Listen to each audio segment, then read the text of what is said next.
Buletin Didik 18 November bersama saya Khairi Hazwan Muhammad Asri. Assalamualaikum dan salam sejahtera. Calon Sijil Pelajaran Malaysia SPM, Sijil Tinggi Agama Malaysia STAM dan Ujian Pencapaian Bahasa Antarabangsa UPBA bagi tahun 2021 yang akan berlangsung pada bulan Februari dan Mac tahun hadapan boleh menyimak jadual waktu peperiksaan di laman web rasmi Lembaga Peperiksaan seperti yang tertera bermula hari ini. Menurut kenyataan Menteri Kanan Pendidikan Datuk Dr. Razi Jidin di laman Facebook beliau, semua calon diingatkan supaya merujuk jadual waktu peperiksaan bagi mendapatkan maklumat mengenai tarikh, masa, kod dan kertas peperiksaan serta arahan yang perlu mereka patuhi. Dalam pada itu, calon juga dinasihatkan untuk merujuk garis panduan dan prosedur operasi standard SOP yang dimuat naik di portal rasmi KPM seperti yang tertera. Ia bagi memastikan kelancaran pengurusan peperiksaan dan pencegahan penularan wabak COVID-19. 900 pelajar pendidikan teknikal dan latihan vokasional TVET berpeluang memperkukuhkan kemahiran bersama pengeluar sarung tangan getah terbesar dunia Top Glove Corporation Berhad. Organisasi itu memeterai perjanjian persefahaman bersama Kementerian Pendidikan KPM hari ini yang menawarkan latihan industri kepada pelajar TVET di peringkat antarabangsa selain turut menyediakan peluang pembelajaran sepanjang hayat. Dengan kebangkitan revolusi industri 4.0, negara amat memerlukan kemahiran aras tinggi dalam bidang teknikal. Sebagai syarikat pengeluar sarung tangan terbesar di dunia, kerajaan mengharapkan para pelajar dapat memanfaatkan pengetahuan industri yang seterusnya memacu mereka untuk lebih berdaya saing, cekap dan berkemahiran tinggi. Untuk pihak Top Glove, mereka akan dapat workforce, pekerja yang mempunyai kemahiran. Bila mereka telah dilatih di sini, lagilah mudah untuk kalau lain hari nak absorb, nak dijadikan pekerja di sini, lagi mudah. Jadi untuk pihak Kementerian Pendidikan juga, khususnya untuk bahagian TVET, kita sangat mengalulukan kerjasama ini kerana ia membekalkan satu platform untuk pelajar kita untuk memperolehi kemahiran tersebut dengan equipment, dengan work culture dan sebagainya.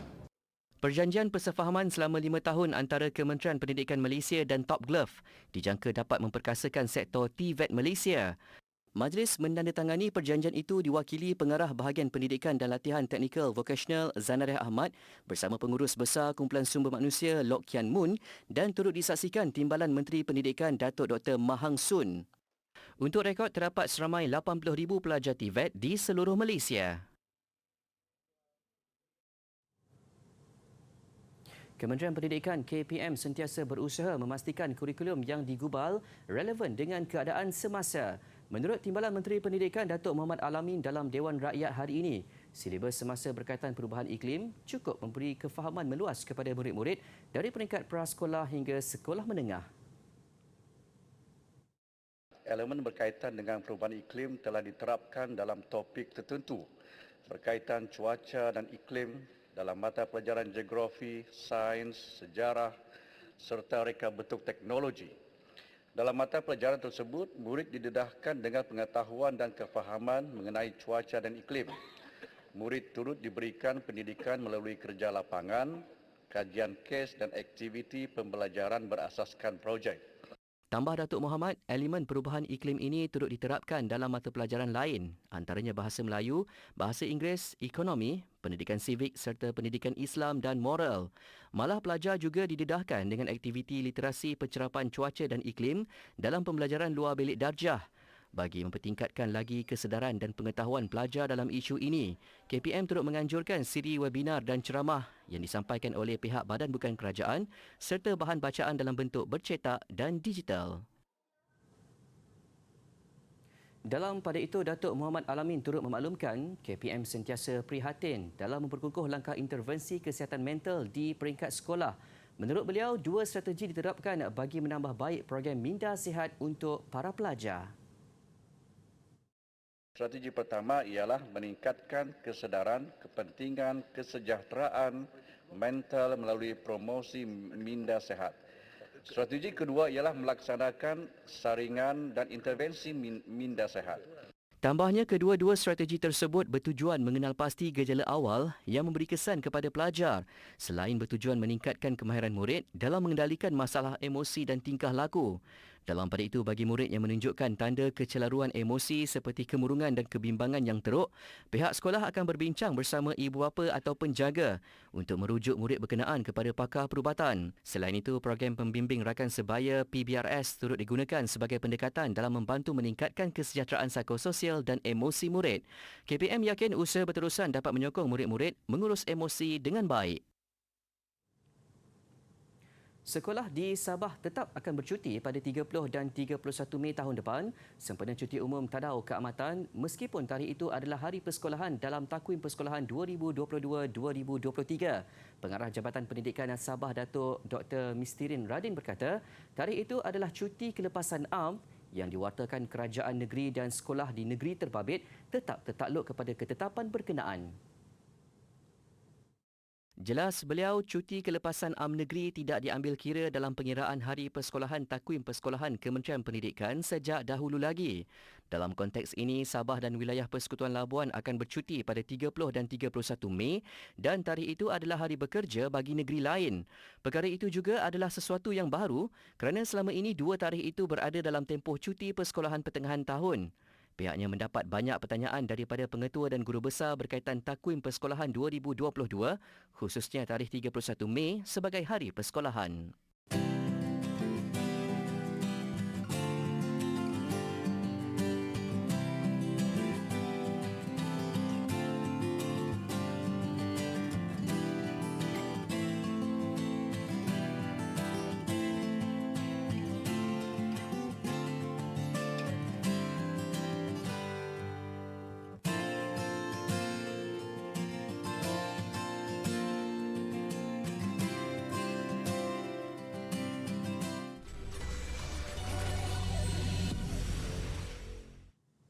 Kembali di Buletin Didik. Jumlah permohonan pelajar antarabangsa untuk melanjutkan pengajian di Malaysia kembali meningkat pasca pandemik COVID-19.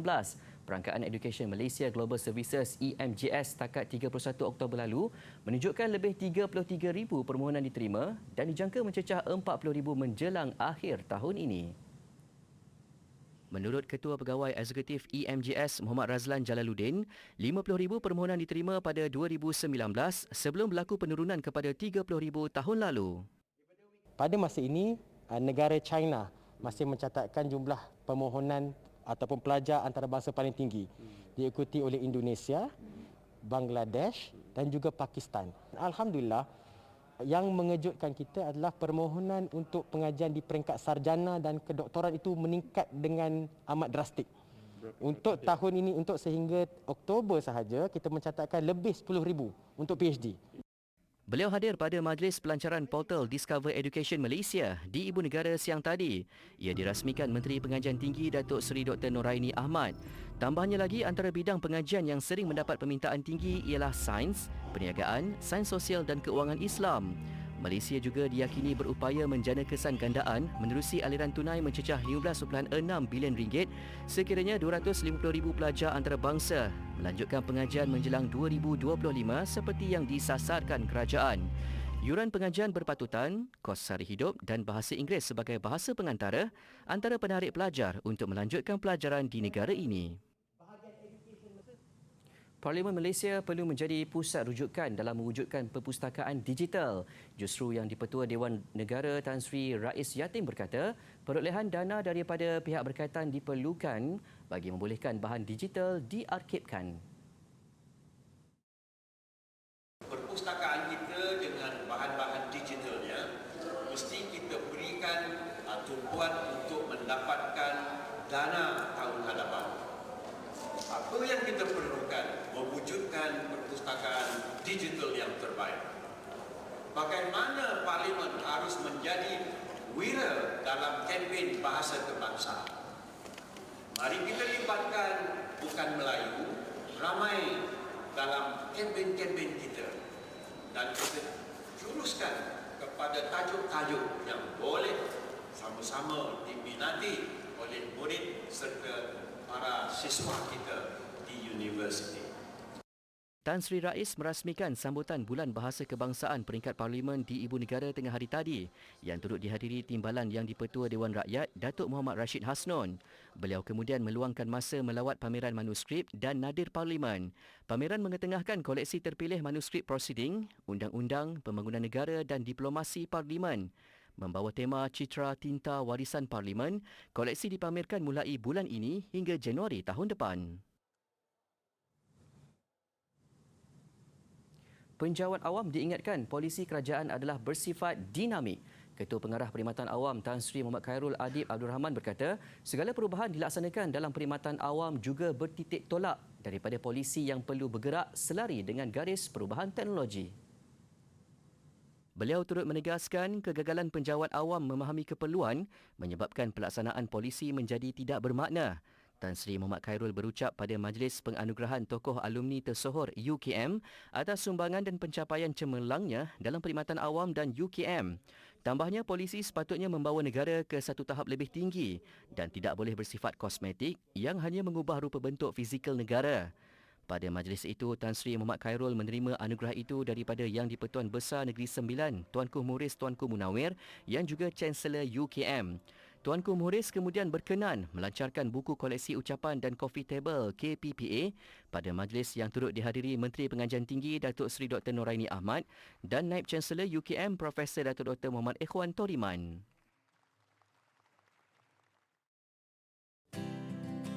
Apabila padi tidak ditampi, manakan tahu bernas dan hampa. Apabila janji tidak ditepati, banyaklah seteru nahas pun tiba. Semanis-manis gula berpasir juga, sepahit-pahit jadam menjadi ubat. Maksudnya, pujuk rayu yang berisi tipu muslihat, perkataan yang keras tetapi mempunyai nasihat.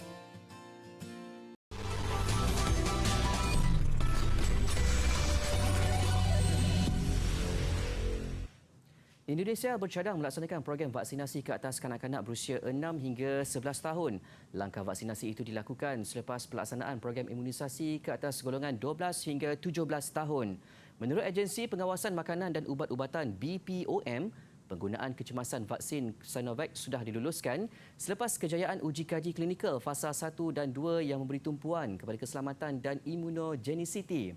Setakat ini, menurut Kementerian Kesihatan Indonesia, lebih 194 juta dos vaksin COVID-19 diberikan sejak kempen bermula Januari lalu dengan 74 juta rakyat divaksinasi sepenuhnya. Manakala lebih daripada 26 juta kanak-kanak berusia di antara 12 dengan 17 tahun sudah menerima sekurang-kurangnya satu dos vaksin.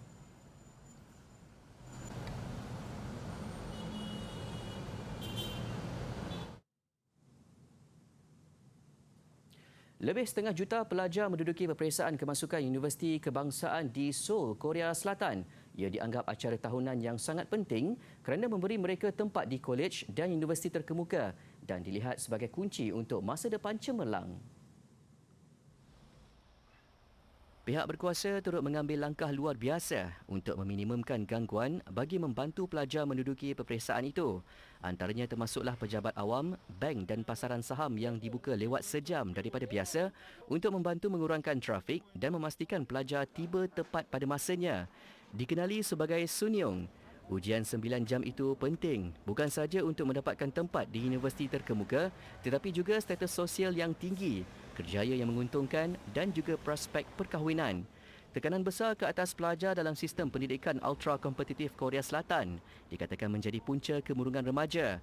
Sejak tahun lalu, COVID-19 menambahkan tekanan kepada pelajar, ibu bapa dan pihak berkuasa pendidikan.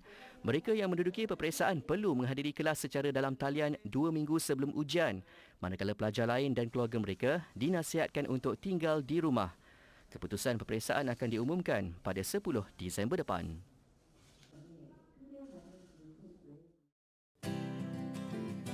Pondok menjadi bangsal. Bangsal ada di hujung desa. Usul menunjukkan asal. Bahasa menunjukkan bangsa. Nyamuk mati, gatal tak lepas.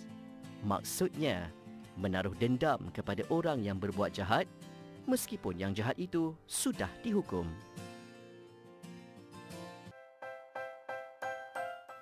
Berikut adalah lanjutan tarikh permohonan kemasukan murid dan tarikh semakan pusat bagi pentaksiran kemasukan ke Sekolah Khusus PKSK Kementerian Pendidikan Malaysia bagi tahun 2022. Semakan pusat PKSK boleh dibuat melalui laman web yang tertera.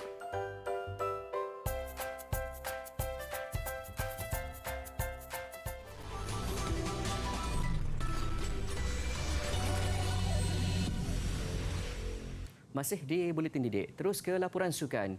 Perlawanan timbal balik suku akhir Piala Malaysia malam ini akan menjadi peluang kedua buat pasukan-pasukan yang ketinggalan dalam aksi sebelum ini.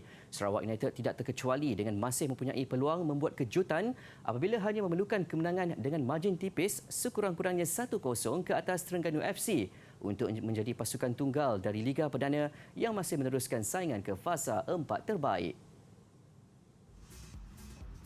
Naib juara Liga Perdana Sarawak United terus berusaha memotivasikan diri menjelang suku akhir kedua Piala Malaysia di sebalik masalah berkaitan gaji. Ketika ini barisan kenyalang emas ketinggalan 1 gol kepada Terengganu FC justru memerlukan sesuatu untuk mengubah nasib mereka. Perubahan ni mental kita lah. Kita kena comeback lah. Although kita kalah, tapi kita kalah dengan tim yang lebih baik, lebih bagus dari kita. Tapi mental kita kena lagi solid, kena ada confidence untuk menentang Terengganu esok. Ella Varasen mengakui bukan mudah untuk melepasi tentangan skuad penyu yang sedang menikmati kemuncak prestasi ketika ini. Tetapi pemainnya juga mempunyai potensi ketika beraksi di halaman sendiri di Stadium UiTM malam ini. Sarawak United juga amat berharap tonggak importnya Sandro da Silva dan Tyler Regan yang cedera dapat turun memperkuat pasukan bagi membantu penggempur utama Uche Akbar yang sudah mencetak 4 gol dalam saingan Piala Malaysia setakat ini.